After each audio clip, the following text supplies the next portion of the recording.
Assalamualaikum warahmatullahi wabarakatuh. Halo, perkenalkan nama saya Jihan Faiha Uktari dengan NIM 21016027, Program Studi Pendidikan Bahasa Indonesia, Universitas Negeri Padang. Pada kesempatan kali ini saya akan menyampaikan materi tentang keterampilan berbicara. Yang pertama, pengertian keterampilan berbicara. Berbicara secara umum dapat diartikan sebagai penyampaian maksud ide, pikiran, isi hati seseorang kepada orang lain. Menurut Utari dan Nababan, keterampilan berbicara adalah pengetahuan bentuk-bentuk bahasa dan makna bahasa serta kemampuan untuk menggunakannya pada saat kapan dan kepada siapa.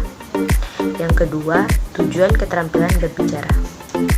Tujuan berbicara secara umum adalah karena adanya dorongan keinginan untuk menyampaikan pikiran atau gagasan kepada orang lain yang diajak bicara. Sedangkan tujuan secara khusus ialah yang pertama, mendorong orang untuk lebih bersemangat. Yang kedua, mempengaruhi orang lain agar mengikuti atau menerima pendapat gagasan. Yang ketiga, menyampaikan sesuatu informasi kepada lawan bicara. Yang keempat, menyenangkan hati orang lain. Yang kelima, memberi kesempatan lawan bicara untuk berpikir dan menilai gagasannya. Selanjutnya, metode dalam keterampilan berbicara. Dalam menyampaikan pembicaraan terdapat 4 metode. Yang pertama, metode tersebut dipilih sesuai dengan maksud dan tujuan pembicaraan. Yang kedua, kesempatan. Yang ketiga, pendengar. Yang keempat, waktu untuk persiapan penyajian. Selanjutnya, faktor yang mempengaruhi keterampilan berbicara. Menurut Arman Agung, ada 2 faktor yang mempengaruhi. Yang pertama, faktor internal. Faktor ini merupakan segala potensi yang ada di dalam diri seseorang. Faktor internal terdiri dari faktor fisik, merupakan faktor yang menyangkut dengan kesempurnaan organ-organ tubuh yang digunakan di dalam berbicara, seperti pita suara, lidah, gigi, dan bibir. Faktor non-fisik psikis. Psikis merupakan faktor yang berhubungan dengan kondisi psikologis seseorang dan tidak berhubungan dengan fisik. Selanjutnya, faktor eksternal.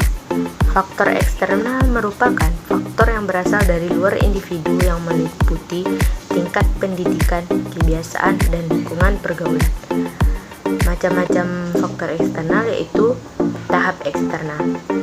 Tahap eksternal terjadi ketika anak berbicara secara eksternal di mana sumber berpikir berasal dari luar diri anak.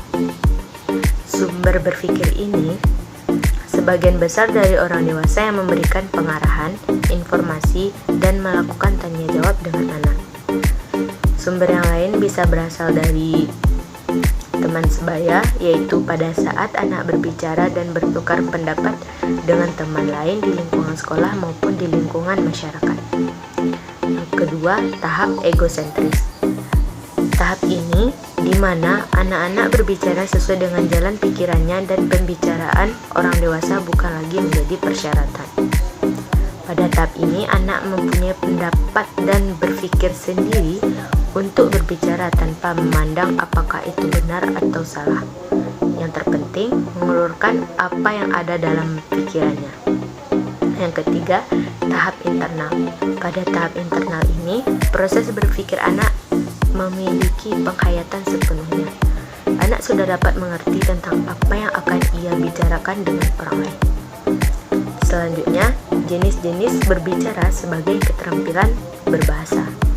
Yang pertama, bercerita. Bercerita adalah menuturkan suatu cerita lisan, walaupun bahan cerita bisa berwujud karangan tertulis.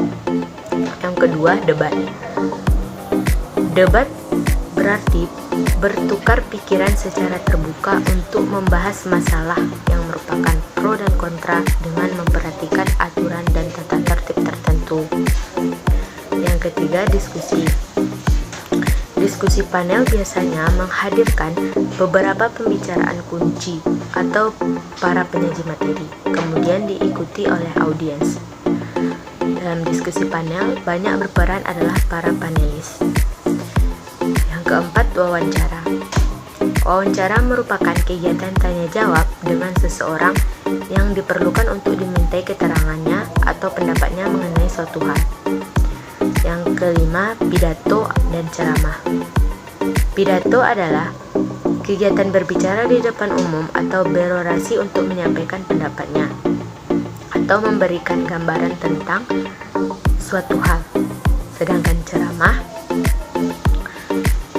adalah suatu kegiatan berbicara di depan umum dalam situasi tertentu untuk tujuan tertentu dan kepada pendengar tertentu. Yang keenam, percakapan. Percakapan adalah dialog antara dua orang atau lebih, membangun komunikasi melalui lisan, misalnya telepon, dan tulisan, misalnya di chat room. Percakapan ini bersifat interaktif, yaitu komunikasi secara spontan antara dua orang atau lebih. Baiklah, sekian dari penyampaian materi saya. Kalau ada kata-kata saya yang salah, mohon dimaafkan. Assalamualaikum warahmatullahi wabarakatuh.